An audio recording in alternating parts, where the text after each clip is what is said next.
Tubi has lower standards than Amazon Prime, which is why Tubi gets the name that they do. But they actually have a lot more viewers, which is why they're looked at as being like that major platform, especially in the African-American community. Facts. But in the industry, Amazon Prime is actually a better look because it's more, you have it's stricter requirements to get accepted. Facts. There's a couple of producers in this area that actually tried to get on Amazon and they were denied. Yo, this is Juwan and this is CYON. And this is an outlet for entrepreneurs to tell your story, to get in the know, to relieve your stress, to create your own narrative.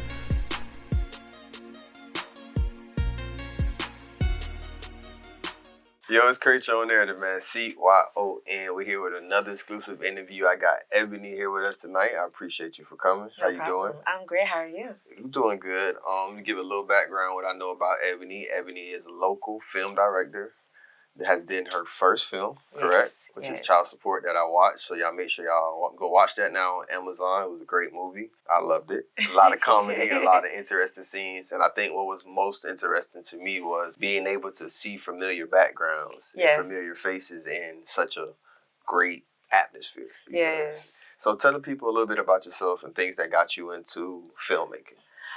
Okay, so, wow.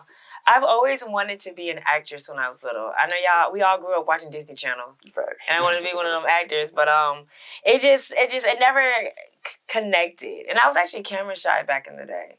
I was like, fear of getting in front of a camera. It was just, as soon as they said action, I would freeze. Life passed by, whatever. And I got into my 30s. I'm not going to say how old I am. And I realized that I wanted to fulfill my childhood dream of getting back into the film industry. So I actually started as an actress coming in. Okay. But I quickly found out that I like to be behind the scenes as a producer, director. So that's how I got into it. Okay. But as far as how long I've been in the film industry, 1 year. Okay. And you said that you started off as an actor and then realized that you wanted to be behind the scenes. Yes. What made you come to that realization? Okay, so I am by nature an entrepreneur, hustler, and I always like to know how things work and how I can make money from that. I feel like as an actress in the industry, you get the fame, but you might not necessarily get the money unless you're an A-lister. They just be saying A-listers, but no, you really got to be up there to be making money. A-lister. Yeah. If you're not an A-lister, you're probably making the same amount of money that, not necessarily a 9 to 5, but if your jobs are far in between, then it all averages out to a 9 to 5. Okay. I was like, who makes the most money in film? Producers. And that's what you went to? Yeah. All right, that's a perfect way to get into it then. Yeah. Did you go to film school, anything like that? It's funny you say that. Okay. When I decided I wanted to do my own film, I went to YouTube. YouTube University. Yes. I learned film in 3 weeks. And then I was like, I want to do a movie. I feel like you're going to get the best experience from hands-on. Facts. You're not... film school is cool because I'm in film school now. I just got in there last semester. Shout out to you. So I'm starting off at PVCC, and then depending how I feel by the time I get closer to I'm finished with my credits, I might transfer over to a 4-year college. Okay. But I did it backwards. I did my first featured film and got it on a platform, and then I'm like, okay, now let's learn the formal training. Which was definitely a leap of faith. Yes. Oh, God first in everything I do. Yeah, a leap of faith. And what made you want to create your first film not knowing so much? So actually, it's a little backstory. So when I became an actress, I was actually working on somebody else's production. Okay. Not going to shout them out because I don't want to give them out their name. But what happened with that particular situation was they never completed 2 of the projects that I got on. And after a while, I'm like, dang, we want to, complete a film. And that's kind of how I jumped in to start my own production company. Shout out to Film House. They did a great job. And that's when we were like, yo, we're going to do our first film. Yeah. And I love comedy. So comedy was definitely the genre. It wasn't until after I said I wanted to do a comedy when I found that comedy is the hardest genre to do in film. Facts, because you can't make the people laugh. Then Exactly. Yeah. I was so nervous. I laughed though. No, that was good. Yo, if you think Child Support 1 was funny, bruh, you gotta come to the premiere. Yeah, for sure. Yeah, it's gonna be fire. Hey, let me wear the red carpet, man. Hey, look. Red carpet is VIP now. Hey, we coming. Okay. You see the camera. I got you. You see the camera. And what can you say was the hardest thing about making this first film for yourself? Ooh. I got to pick. There was a bunch of things. What was the hardest thing? There was a lot of hard things, but if I could say, maybe the number one is coming up with funding to film the project. Facts, I can see that because you have a staff, you have people you got to pay, things that you have to get done. Do you mind sharing how did you come up with that? Yeah, I don't mind. I ain't no gatekeeper. There we go. One of the ways that we came up with funding was giving executive producer opportunities to people who were interested in, being a part of the film. Okay. So we were like, okay, we could give you executive producer credits in the movie if you give said a dollar amount. Okay. Shout out to anybody who wants to be an EP on part 2. We were still accepting EPs. And we did payment plans with people. So it was just like, hey, you help fund the film, we'll put your name in the movie as a executive producer. Along with that comes with a free ticket to the premiere plus a +1. Okay. Depending if you have a business or something, we can shout out your business logo. We put it in the previews at the premiere, et cetera, et cetera. This year we're doing a little bit, we're adding a little bit more to it, being that obviously, we have a little bit of name now. So we added more to the EP program. Okay. That's what I'm doing to kind of help. We also had a GoFundMe. Some of it came from my hard-earned 9-to-5 funds. Ain't nothing wrong with that. So that's kind of like how we came up with some ideas. And then people chipped in too. Facts. So it's not always about having the money. It's like, okay, do you need somebody to pay for the food this time? Or I could cook or something like that. So, teamwork. Yeah. Oh, yeah. We had a lot of teamwork in part 1. Definitely had a lot of teamwork in part 1. So that's how we came up with the funding. And getting your actors, getting your people that you wanted to work, how was that process? Casting call. There we go. Yeah. That's the word. Casting call. How was that? We did a casting flyer, and then we ended up having our casting call at the Hilton off of Congress and Palm Beach Lakes across the street from the outlets. Okay. It was like a couple $100 for a few hours. I negotiated a couple hours, but luckily, they were impressed, so we actually went over an hour. But we did get all of our crew from there. And some of the people who were behind the camera, if they wanted to act, I made them audition as well. Okay. So that way everybody had a fair opportunity to get placed in the role that they got picked in. And what was the turnout? Like, how many people do you think showed up? We had 34 people show up. And let me tell you something. For my first casting call, it was phenomenal. I didn't know what I was doing. Yeah. Our casting was so unconventional, but it was probably one of the funnest things I've done in Child Support 1. And we documented some of it. Like, we made our cast do improvs. Other people were jumping in, trying to help them. It was fun. It was a great atmosphere. Yeah. Now, in part 2, we did it more professional. Now that you learn when you go through the process. But we did it like a standard casting, the second one. But I ain't gonna lie, that first one was definitely... If I could go back to the unconventional, I would do it again. Okay. And then learning all of the things that you do now, do you have anybody that you study, any type of famous film directors that you look up to, that you try to model any of your game after?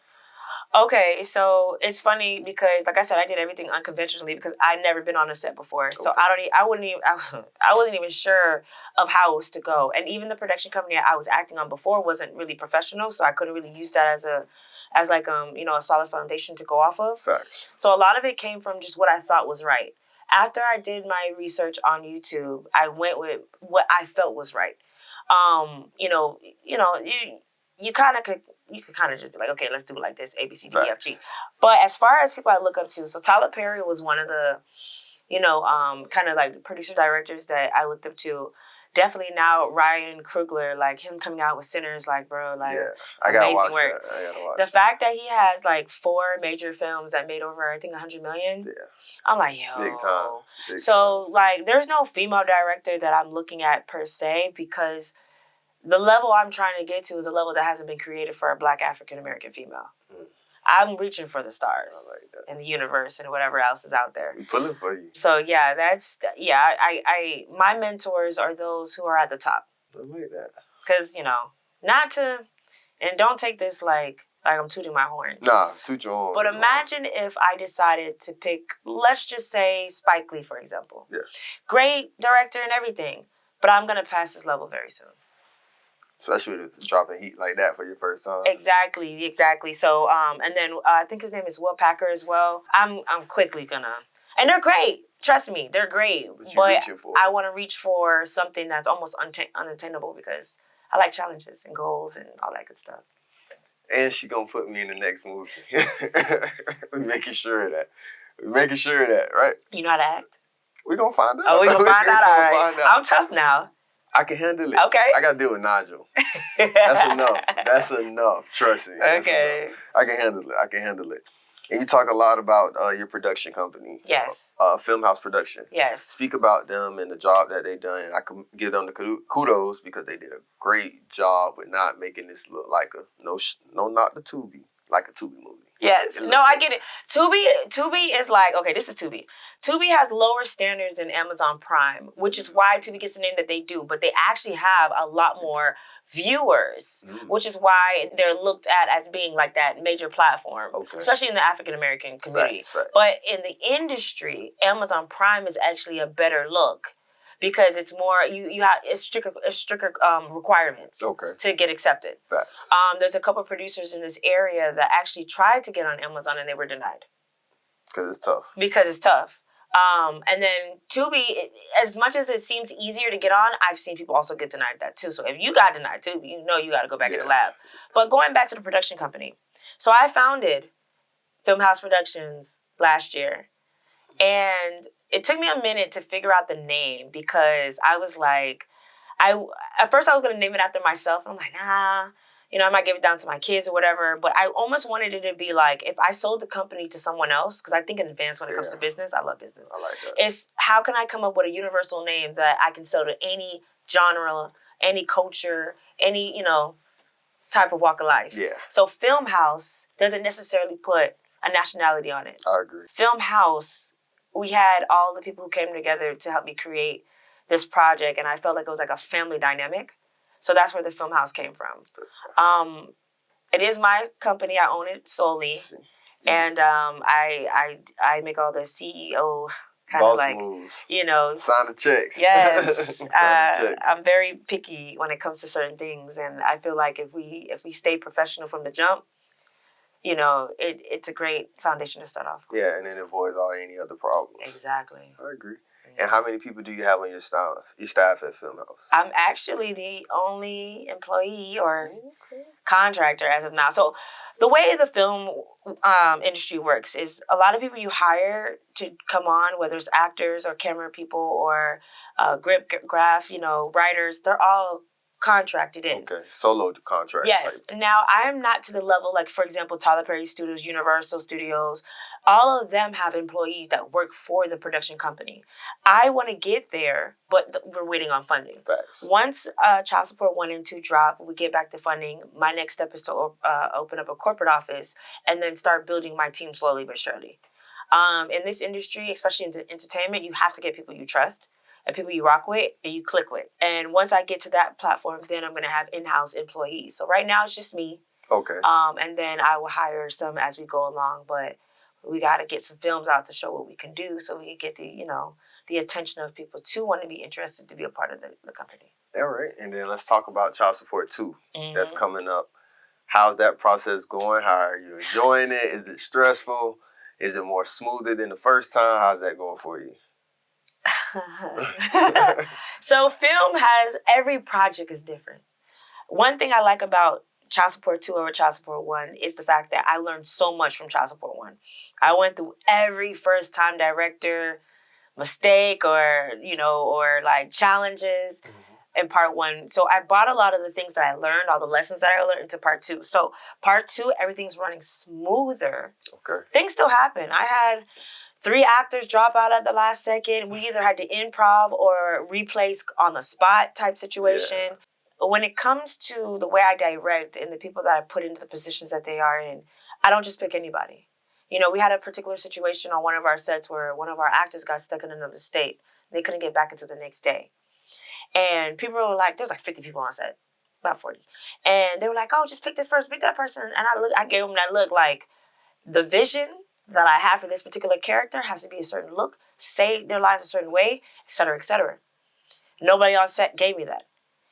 We were calling around, everybody's calling around. We finally found someone that sounded, that looked, and I found out at the end that he actually low-key played that in real life. So it worked out, but one thing I didn't do from part 1 to part 2, part 1 I settled a lot for scenes that I may not have been, comfortable with. I wasn't educated about, certain camera angles and, what shots. I was trusting the DP because I didn't know what I was doing. Yeah. And it wasn't until I got into the editing room and I had to listen to the audio that got messed up and all kinds of stuff. And I'm like cringing. Yeah. So in part 2, I told my DPs, I said, I need monitors. I need to see what you see. I don't want to just, because people think like, you think because we're in this room, this is what it is. No, what that camera catches is what we see. And if I'm not feeling the emotion, that's one thing I brought from part 1 to part 2. If I don't feel that emotion in each scene, then the audience is not going to feel it. See, the good thing about part 1, and I'm glad, you still felt, the emotions. Yeah. Now, there are some scenes, and this is just me being real as a director, that could have been way better. But part 2...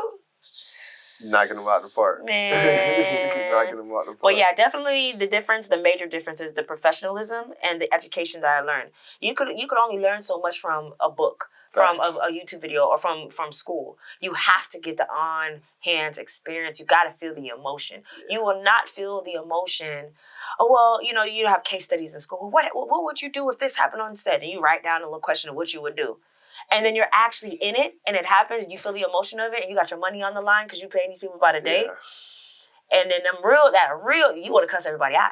Yeah. It ain't right, no nice little, this is what I would do. Nah, you fuck all these people. That's how you would feel.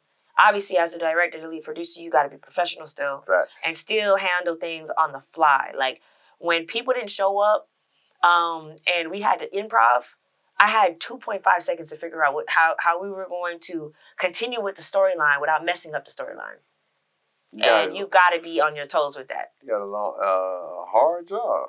Oh, it ain't easy. You got I a love hard it. job. I love it, though. You got a hard job. What's the thing that you say you love the most about your position? I make all the decisions. That's even better. But I have vision.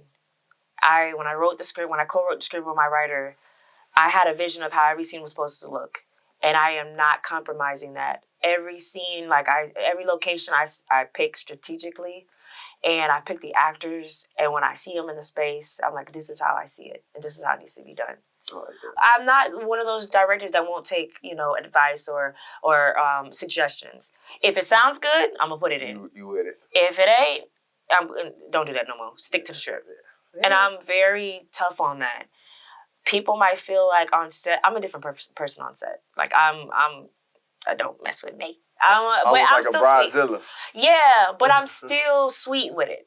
Now, for certain moments, you might see the little tough side come out, but that's only because I'm trying to make you, the actor, the best that you can be. Because remember, if you look good on camera, you're going to be excited to show your friends and family, to bring them to the premiere, to show them the movie, et cetera, et cetera. But if not, you're going to be like, oh, man, you're going to push it to the side, almost underneath the rug. Like, you don't want nobody to know you was a part of the project. You never know. Where that can get you might open the door for you. Exactly. So it's my job to make sure you look good on camera. That's true. Mm-hmm. And then I want to just learn about this process when it comes down to making a film. Yes. With coming up with the curriculum, coming up with the script. Okay. Is that like something you imagine? How did you come up with the thought process of child support itself? So so we're gonna go back to timeline. So you have like pre-development, pre-production, production, and post. Okay. Usually the script and all that good stuff is all done in development. When it comes to a script, it all depends, because it could come about any way. You could purchase a script from someone.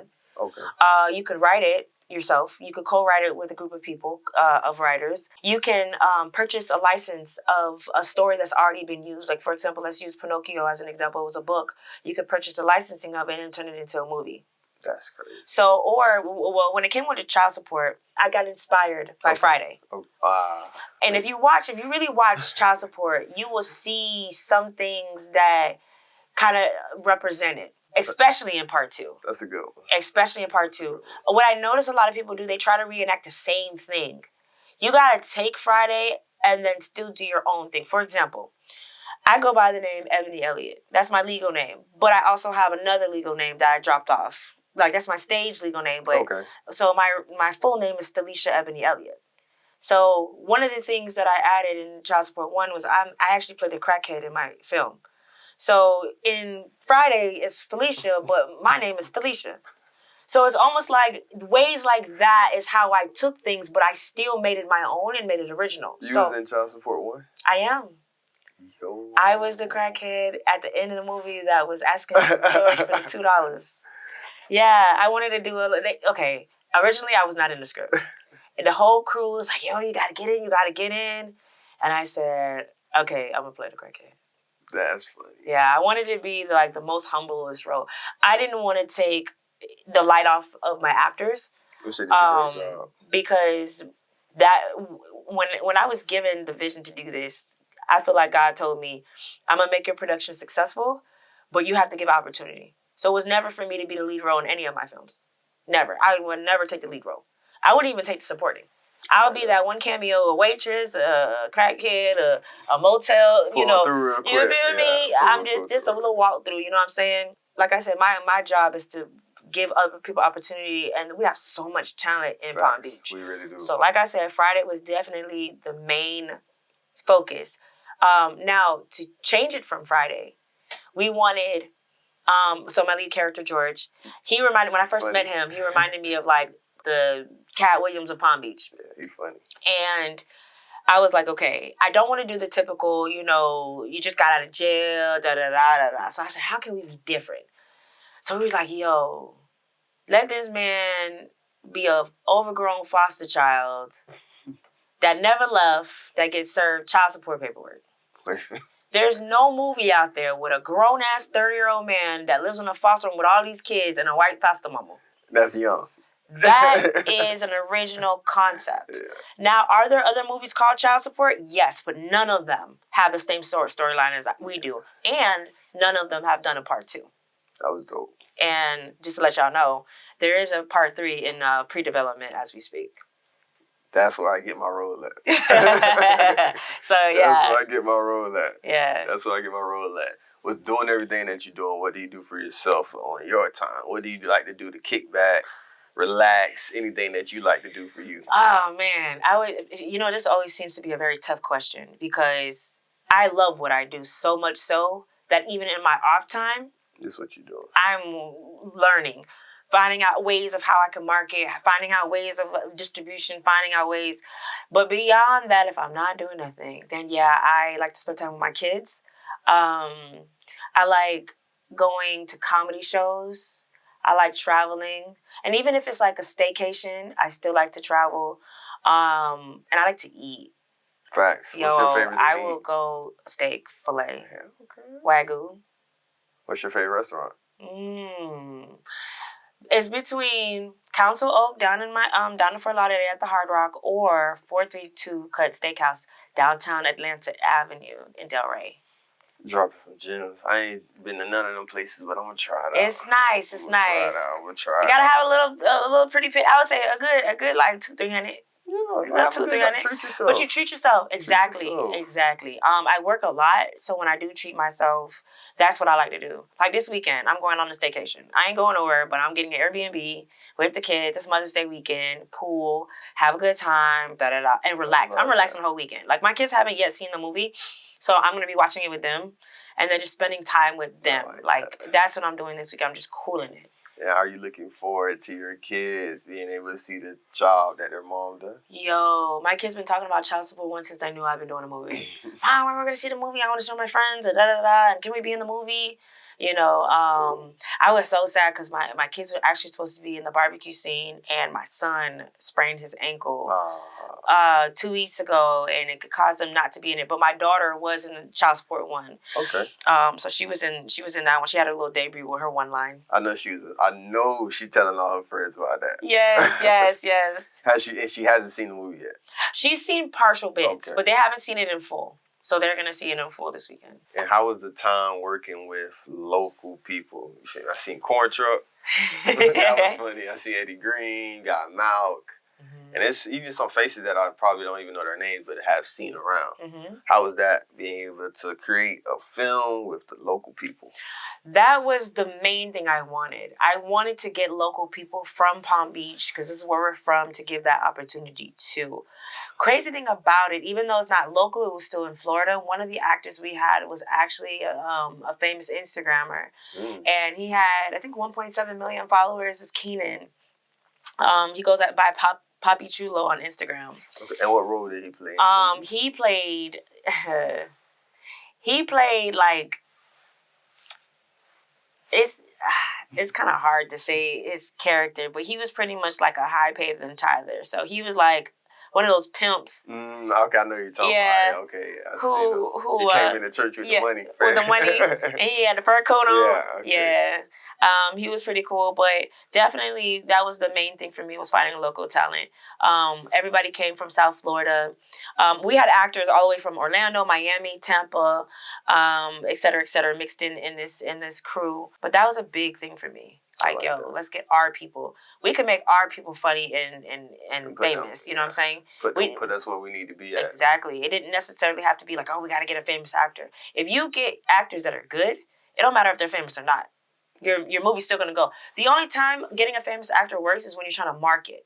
Facts. I can see that. But I will say in child support too, we do have still local people, but local people that have a name and a following. Okay. Is there anybody you can share with us that's new, that's coming on, that we can expect? We have Corey Bowie coming on. Okay. We have Flex coming on. Who else we have? We have Jay Hurd coming on. We have a couple people that's from the outside is coming in for child support too. And when I tell you, it's almost like they were a part of part one. The way they kind of came in and just kept working, connected. Because that matters to me. How do you connect with my other actors? Because that chemistry is what's going to make it funny. I'm pretty sure you've seen the dynamic between the sister and the brother. Which is great. Yeah, it's the chemistry they had off camera. And like, one thing about me, I like to have rehearsals and table reads and all these unnecessary, well, they feel like it's unnecessary meetings. But for me, I like my crew to connect before we get on camera. If y'all vibing off camera, y'all chilling, when you get on camera, it's the same energy. It ain't even gonna feel like two awkward people acting. Yeah, I love that. I can't wait. So I'm ready for my part. So y'all know, again, I'm gonna keep saying it throughout this interview because I'm serious. I'm ready for my part. Okay. But what advice could you give to any youth, anybody young that's coming up? Because that's the target audience we really try to get this message out to. Okay. What advice could you give them to be able to be in your shoes, be a film director? For one, your vision is your vision and God gave it to you. And don't let nobody stray you from that. Always keep going. Never give up. Put God first and believe in yourself. I like that. I'm telling you, that's what I went by. That kept me going when there were tough nights. I'm not going to lie. There was nights I cried. There was nights I wanted to give up. There was nights that I was just like, this ain't for me. It's a lot. But all I remember my spirit telling me was keep going. And even though I didn't know where half the funding was going to come from, where our location sometimes was going to come from, God told me to keep going. It always showed up. And he opened up every door at the right time. Not on my time, but at the right time. And it all fell into place perfectly. Perfect. Yeah. That's a perfect way to almost sign out, isn't it? Perfect way to almost sign out. Let the people know where they can stream the movie Child Support 1 at. Okay, so Child Support 1 can be streamed on Amazon Prime. It could also be streamed on Fossum, YouTube video. And in July, depending on when you're watching this video, you can stream it on Tubi as well. See? Tubi. But it's not a Tubi movie. movie, but it's not a Tubi movie. And let them know where to follow you at. Okay, so my main Instagram is Ebony561. I'm sorry. Ebony Elliot 561. And that's EBONYELLIOTT 561. Our production channel is Film House Productions 561. And we have a movie page for our Instagram, which is Child Support Movie. And all of that can be found on IG. We also have a YouTube now, Film House Production 561. There we go. Yeah. There we go. Y'all make sure y'all follow. Y'all make sure y'all tune in. Watch Child Support 1. Rent it. It was a great movie. It was worth everything. It was worth the time, the effort, everything. I can see the vision that you was going for. Thank you. And I think my most iconic scene, that church scene was funny with Malcolm with the gun. And then he started squirting them and the water came out. I got to tell you real quick. I know we're about to close. Go ahead. We were writing them, before we even wrote the movie, I told my old actors that I fired that I wanted a church scene in my film. And they was like, why do you want a church scene in a comedy? So when they were writing it, they cut it out. When I fired them and I ended up co-writing with two of my actors, the church scene got put back in. When the church scene was being written, I looked at the writer and I said, this scene's going to go viral. Yeah. Got over 8 million views on the BTS video. And it's one of everybody's favorite scenes in the movie. That was a great part. You can see it. And just because Malcolm was here last week, I'm just picturing everything. I'm just bust out laughing. I'm like, yeah, that was great. Yeah. I commend you. Definitely doing a great job. That was your first film of many. Yes. I know you're going to do your thing. I know you're going to be able to accomplish everything that you've been wanting to accomplish. Of course. And I can't wait to the premiere, man. I can't Thank wait you. To the premiere. Yes, the premiere is September 20th. We're going to have it downtown at the Hilton next to the Convention Center. Okay. We do have general admission tickets for $50. And we have VIP for $150. There we go. I suggest you get the VIP just because it's going to have a lot more. It's going to have like drinks and food, red carpet. It's a 2-hour networking event, so we're going to have some industry people in there. I love that. And then the $50 admission is just for the screening only. Okay. Dress formally because it's going to be a nice, event. Put it on. And if anybody's ever interested, we do have 2 movies coming out next year. Just pay attention to the social media pages and show up to the auditions. Because I definitely pick people from the auditions first before I go outside of that. So if you're serious, come to the audition. I need to be at the audition. Hold on, can you give me one theme, so I can get ready? Well, it's a comedy. Bring it. If you could improv, if you could be funny, and you don't even have to always be a comedian. I'm not a funny person, but my character ain't. You know what I'm saying? And there's other people in the film that help tell the story without being funny. Okay. Everybody doesn't have to be knee funny. It's just, can you act? Or are you just naturally good at what you do? I think it's that far. Then that works. There we go. And I'm open to first time actors as well. So yeah, and then you can coach me if I need a little, you know what I'm saying? I'm gonna give you that direction. Yeah, there we go. We got that. All right. Anything you want to ask myself or Nigel? You can ask any question that you want. What made you start your podcast and why? One of the reasons, like you said, when you said there's a lot of talent in Palm Beach, and we just want to get a platform for people like yourself to share your story. So people can be able to kind of piece everything together. Okay, this is the person who made that. That's the person who does this. I almost compare it to like a big yellow book. Okay. Like a virtual yellow book. We try to get all the businesses, try to get everybody in line so everybody can share their story. Maybe network, love together. Well, I'll say this: you are my second podcast since I since the movie came out. When we get to Tyler Perry's level, I'm coming back.